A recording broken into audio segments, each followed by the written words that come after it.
His face says it all. The most powerful drug lord ever to live, reduced to tears in the hands of U.S. federal agents. When they say people can't take half of what they dish out to others, it is particularly true about some of the most vicious cartel leaders. These guys have brutally ended the lives of thousands of people and destroyed the lives of millions others. But see how some of them break down to tears the moment they realize that they'll be spending the rest of their miserable lives in prison. Let's see what happens when some of the most vicious cartel leaders are put in prison. Number 1. Joaquin El Chapo Guzman. There's no better way to start this list than with the Pablo Escobar of Mexico, the man who should have won an Oscar for constructing the most sophisticated network of underground tunnels across Mexico right from under his bedroom. Guzman was born on April 4th, 1957, to father Emilia Guzman Bustillos and mother Maria Consuelo Loera Perez, a poor couple who lived in La Tuna, a rural village in the state of Sinaloa, Mexico. His full name is Joaquin Archibaldo Guzman Loera, but he goes by the alias El Chapo, which means shorty in Spanish because of his height of 5 feet 6 inches. But don't be fooled by his small stature, because this guy was the leader of Sinaloa Cartel, one of the most notorious criminal organizations in the world, responsible for the death of over 3,000 people. The most powerful is the Sinaloa Cartel. Almost the 70% of the world is infected by this cartel. Growing up, El Chapo was physically hurt by his father, who was a herdsman by the day and a narco dealer by night. His father grew weed for local dealers, and working with him in that business marked the beginning of El Chapo's journey into the world of organized crime. At 15, El Chapo watched his mother and brother suffer because his father squandered all the money they were making from the illicit business. But being the hustler he was, El Chapo and some of his cousins decided to start growing their own herb plantation, but his father soon kicked him out. With nowhere else to go, he joined his uncle, Pedro Aviles Perez, who was one of the pioneers of narco trafficking in Mexico at the time. But in 1978, his uncle was killed by the Mexican police in a gun battle.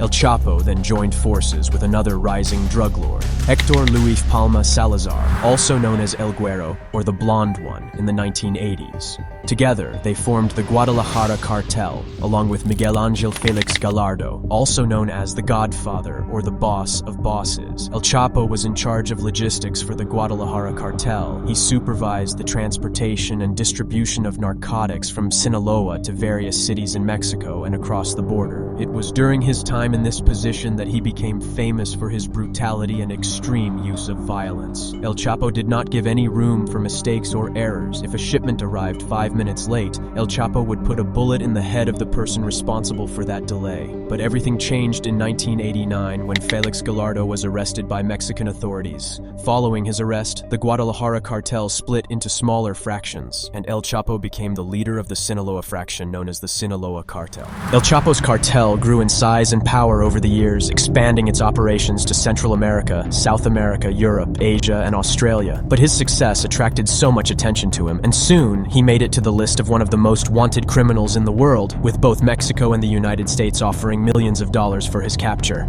But El Chapo was not an easy guy to catch. This guy built an elaborate network of tunnels right from under his bedroom to different parts of Mexico and even across the border to the US. So, he was always 10 steps ahead of the authorities. However, his luck ran out in 1993 when he was arrested by Guatemalan authorities after he was linked to the murder of Cardinal Juan Jesus Posadas Ocampo. Following his arrest, he was extradited to Mexico and sentenced to 20 years in prison for illegal substance trafficking and murder.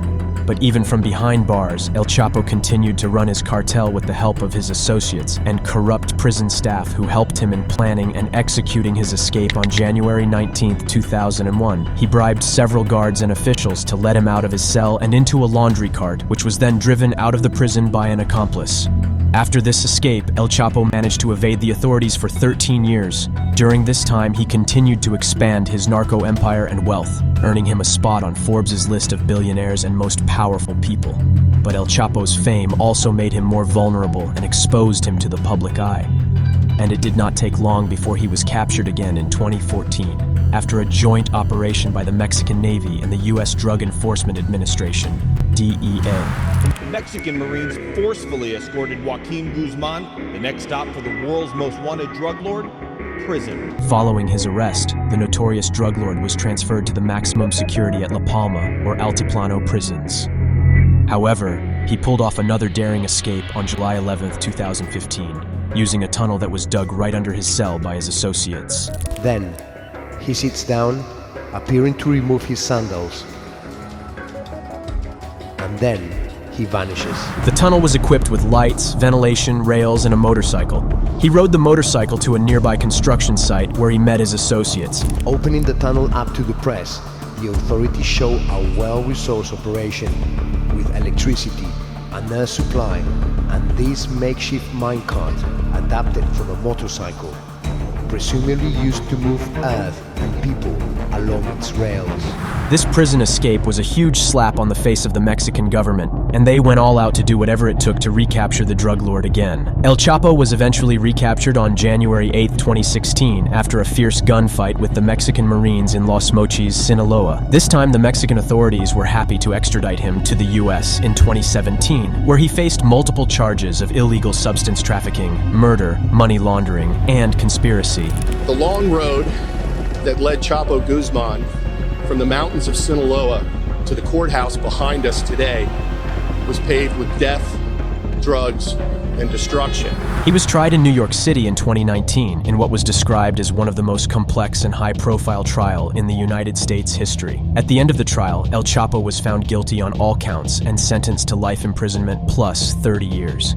He was also ordered to forfeit $12.6 billion worth of assets that he acquired through his criminal activities. As the weight of his sentencing came down heavily on him, the infamous drug lord who was responsible for the death of thousands of people was seen crying.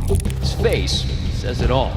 The most powerful drug lord ever to live, reduced to tears in the hands of U.S. federal agents. He looked so shocked and defeated. This guy could not handle just a little portion of what he had dished out to hundreds and thousands of people over the years. As of the time of making this video, El Chapo is still serving his sentence at ADX Florence, a supermax prison in Colorado that is considered one of the most secured and isolated prison facility in the world. Number 2. Miguel Angel Felix Gallardo.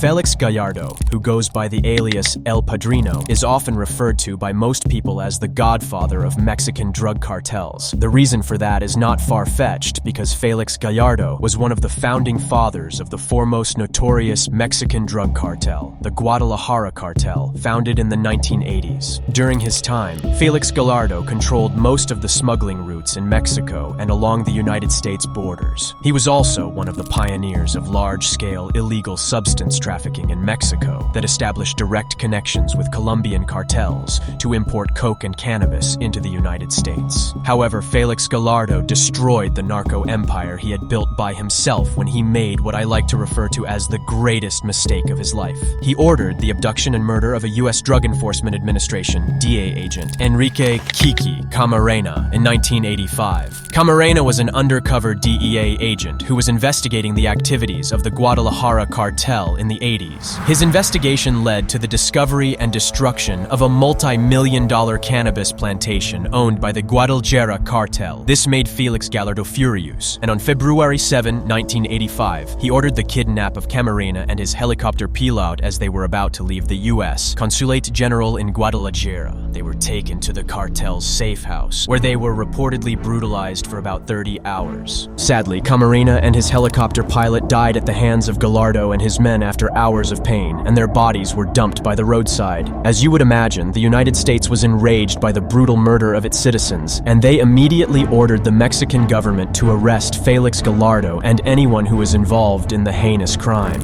But as you know, men like Gallardo had the government in their pockets, so it was difficult for the Mexican authorities to arrest someone who had them on his payroll. But after much pressure and threats from the United States, Felix Gallardo was eventually arrested in 1989. As he was whisked away, the infamous drug lord showed no signs of emotion. It was as if he knew his time had come, and he didn't care what would happen next. After what seemed like a long legal battle, Gallardo was slapped with a 40-year prison sentence for illegal substance trafficking and murder. However, after 3 decades in jail, 76-year-old Felix Gallardo was granted house arrest in September 2022 because of his deteriorating health condition. Number 3. Jeremy Christian.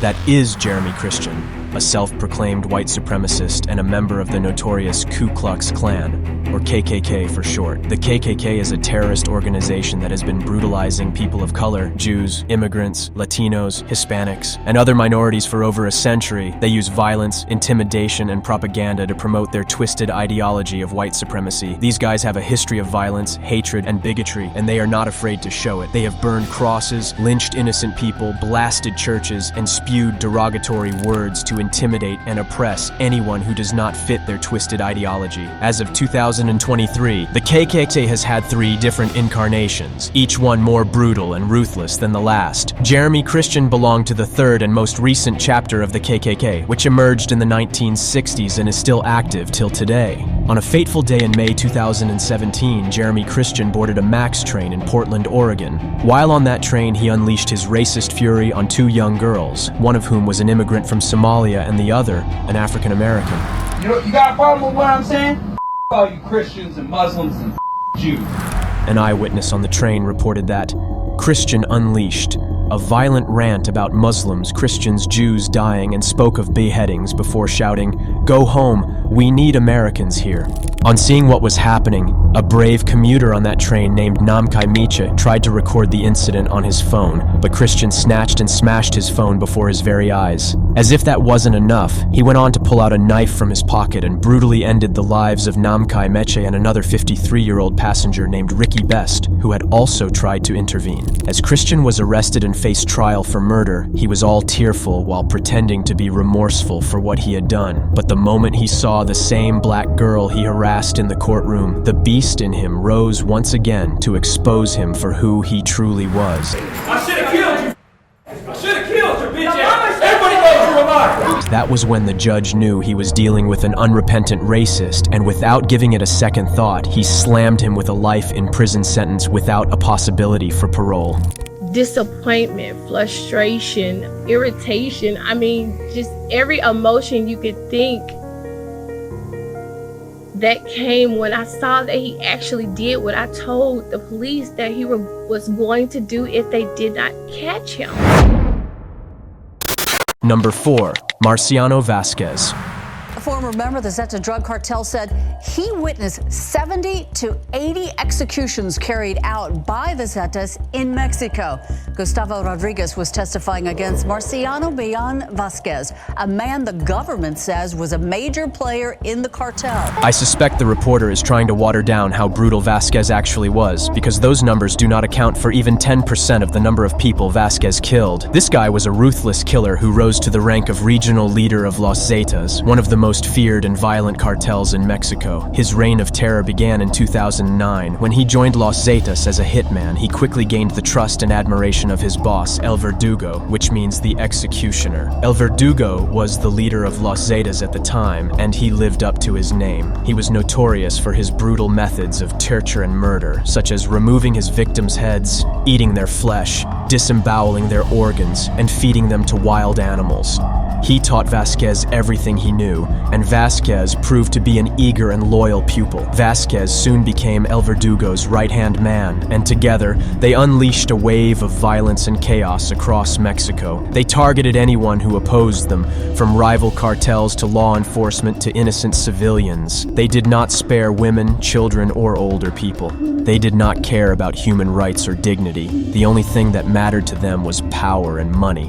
One of the most horrific incidents that Vasquez was involved in was the 2013 massacre of a family in Coahuila. Vasquez and his men broke into the home of a couple and their 6-year-old daughter. They tied them up and demanded information about a local politician who had refused to cooperate with Los Zetas. When the family denied any knowledge of the politician, Vasquez poured flammable liquid on their daughter and forced her parents to watch her scream and writhe in agony as she died a painful death by fire. They then did the same to the couple, wiping an entire family in one night. In another brutal 2015 episode, Vasquez and his men abducted and killed about 300 people in a remote Mexican village. But his criminal empire came crashing down on July 15, 2015, when he was arrested by the U.S. authorities in San Antonio, Texas. Following his arrest, he was extradited to the U.S., and there he faced a federal trial for his numerous crimes. He was charged with murder, conspiracy, drug trafficking, money laundering, racketeering, and many more. Although he pleaded not guilty, the evidence against him was just overwhelming, and the judge convicted him on all counts and sentenced him to 7 life sentences plus 30 years. No cell phones or cameras were allowed in the courtroom during his sentencing, but the images that emerged afterward showed a broken and defeated man.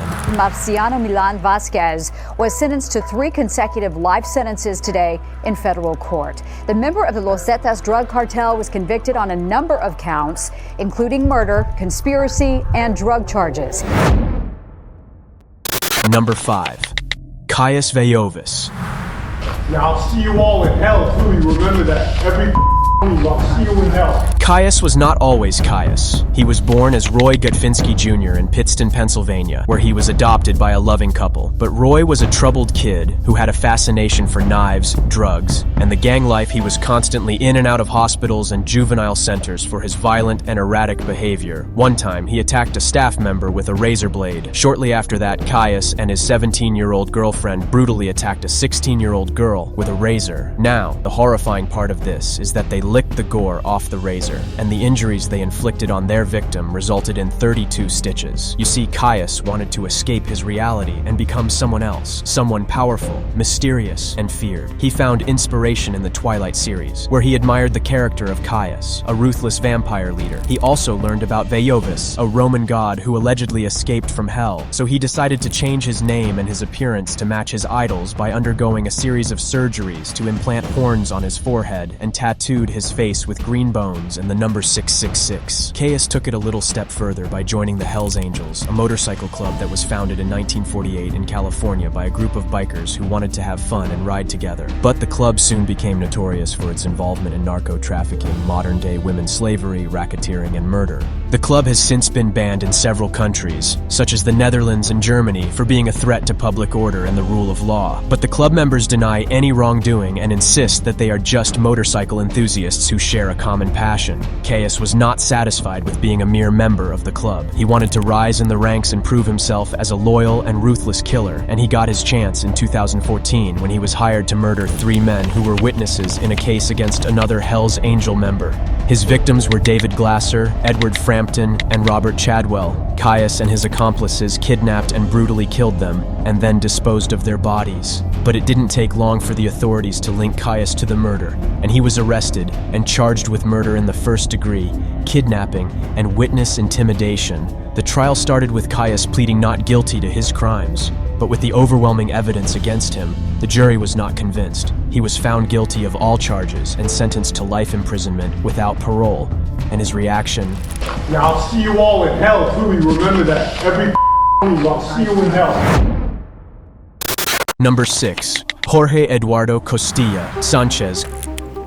Costilla was a man who lived in the shadows, but his deeds were as bright as the sun. He was one of the most ruthless and powerful drug lords in history, yet only a few people knew his name or his face. Costilla was born in Tamaulipas, Mexico in 1971. He worked as a municipal employee until he got involved in the drug trade through some friends. He soon caught the eye of Ociel Cardenas Guillen, the leader of the Gulf Cartel, who recruited him as a high-ranking member. Costilla's unspeakable brutality and viciousness made him a valuable asset to the cartel and Ociel particularly, because he became his right-hand man. One time, Costilla and Cardenas abducted 2 DEA agents who were spying on their operations. They were about to kill them, but when the agents reminded them about the dire consequences of murdering a U.S. citizen, least of all, federal agents, they had a rethink and decided to spare their lives, but they would regret it later. In 2003, Cardenas was arrested by the Mexican Armed Forces after a fierce gun battle. Following his arrest, Costilla took over the leadership of the cartel, along with Cardenas's brother and some other drug lords. However, the cartel soon fell into chaos and conflict as the different factions fought for power and control. The Zetas, a group of former soldiers who worked as enforcers for the cartel, broke away and declared war on their former bosses. This sparked one of the bloodiest wars in Mexico Mexican history with thousands of deaths and disappearances. Costilla managed to evade capture for years, hiding in various places and changing his appearance. He was so elusive that only 2 photos of him were ever released to the public. But his luck ran out in 2012 when he was arrested in a small neighborhood in Tampico. He did not resist or struggle because he knew his fate was sealed. He was extradited to the US in 2015 and sentenced to life in prison, where he would probably feel the weight of his sins and regrets. Number 7. George Gued. Thomas. Did you just see him make that face and smile? That was the reaction of a man who was just slapped with 7 life sentences for murder. George was no ordinary criminal. This guy was the kingpin of the 28 Gang, one of the most ruthless and feared factions of the Numbers Gang, the largest and most powerful gang in Africa. The Numbers Gang started as a prison gang in South Africa, but soon expanded its influence and operations across the country and beyond. The 28s were the elite of the gang, the ones who carried out the most brutal and violent missions. To join the 28s, you have to prove your loyalty and ferocity by killing rival gang members, often in gruesome and sadistic ways. Those who failed or showed weakness were relegated to the lowest rank of the gang, where they faced constant abuse and humiliation. I was just an ordinary kid, and then I became involved with the gangs. There was other gangs there. I got 2 houses where they smuggled. We went to that house one night and we attacked them. And then we shot some of them. Shot them dead? We shot 9. We shot 9. I'm not sure how many died there, but we shot 9.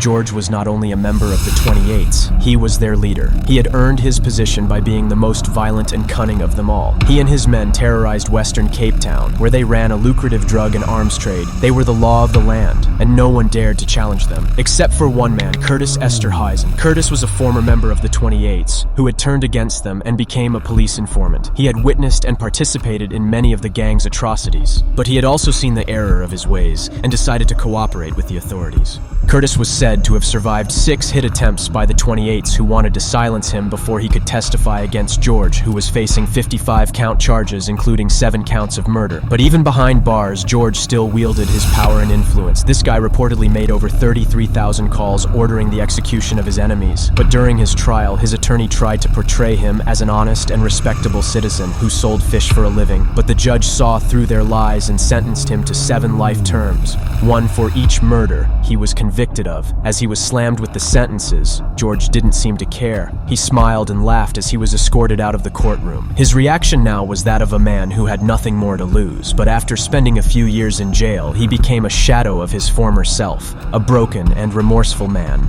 But now it's a little too late. But mostly now, I'm trying to encourage them to move away from the old ways.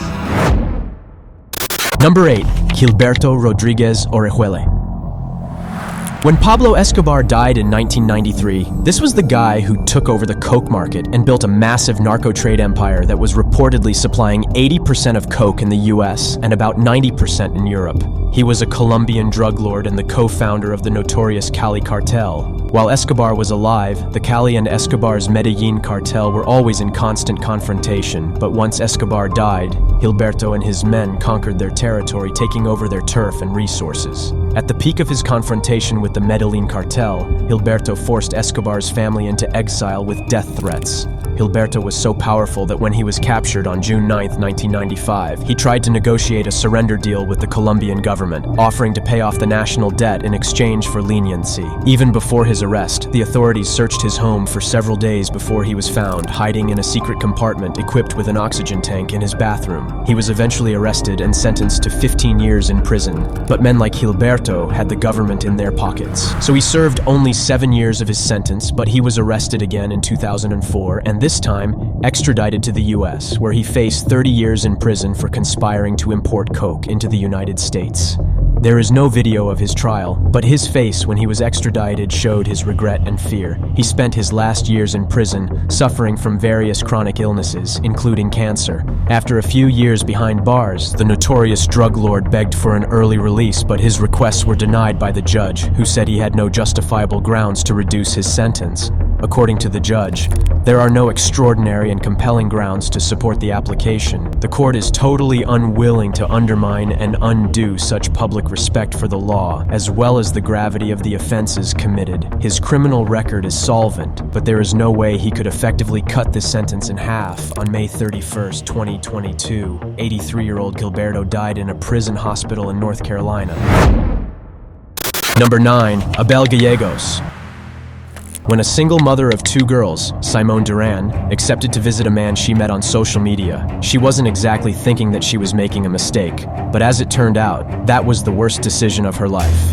In 2018, Simona met 36-year-old Abel Galos on social media, and after chatting for a while, the duo decided to have a physical meeting. Galos invited her to a house in Denver, but when Simon arrived, Galos introduced her to another man in the house named Rene Francisco Rosales. The trio would go on to spend some time together, but after a while, the 3 of them left the house. However, Francisco Rosales left them along the way, and that was when Galos convinced Simone to come with him to a nearby parking lot, where he had arranged to meet with another of his gang members named Quintana. Unaware of the danger awaiting her, Simone agreed to go with him, but once they got there, Galos and Quintana started assaulting Simone.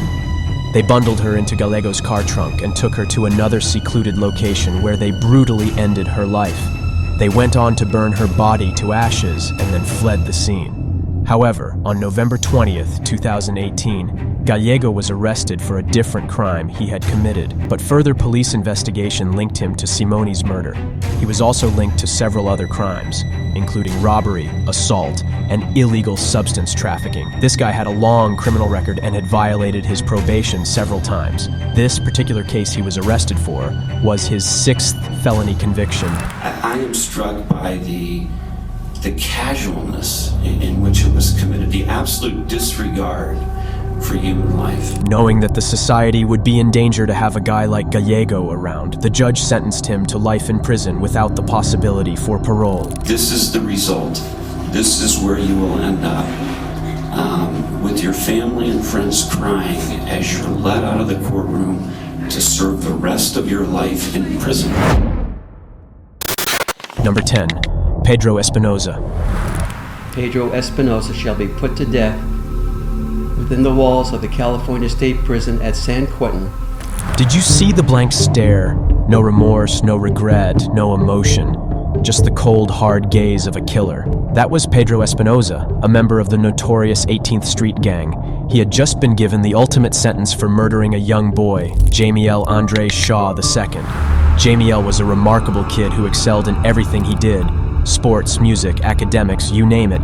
He came from a loving family, with his mother, Anita Shaw, who was serving her 2nd tour in Iraq, cheering him on from afar. Pedro, on the other hand, was a different story. He was born in 1989 in Mexico and crossed the border illegally with his family when he was a baby. He had his first run-in with the law in 2007 when he was arrested for gun possession and assaulting a police officer. For this arrest, he was sent to jail, but despite being an illegal immigrant, Pedro was released 4 months later, on March 1st, 2008. He was supposed to be deported, but the police department failed to notify the immigration authorities, so he was free to roam the streets looking for trouble, and he found one. On March 2nd, 2008, just 1 day after his release, Pedro and another gang member were driving around in a white car looking for their rival gang members when they spotted Jamiel, who was walking home from the Beverly Center. He was only 3 blocks away from his house when Pedro and his accomplice jumped out of the car, confronted him, and asked him what gang he belonged to.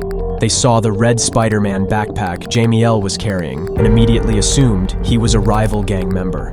Jamiel was shocked and scared because he didn't belong to any gang. Pedro pulled out a gun and put a bullet in his chest. Jamiel's father heard the gunfire from his house and ran outside to see his son lying on the sidewalk, gasping for air. He was immediately rushed to the hospital, but he didn't make it as he succumbed to his injuries around 9:55 p.m. the same day. Pedro was shortly arrested and charged with first-degree murder. However, it took a long 4 years for the trial to end. But on May 23, 2012, he was found guilty of murder and given the ultimate sentence. Who among these guys surprised you the most with their reaction to prison sentence? Please share your thoughts and feelings with us in the comments below. Thank you so much for watching this video, and if you have enjoyed it, please give it a thumbs up and share it with your friends. If you want to see more videos like this one, please subscribe to our channel and hit the bell icon to get notified when next we upload new videos.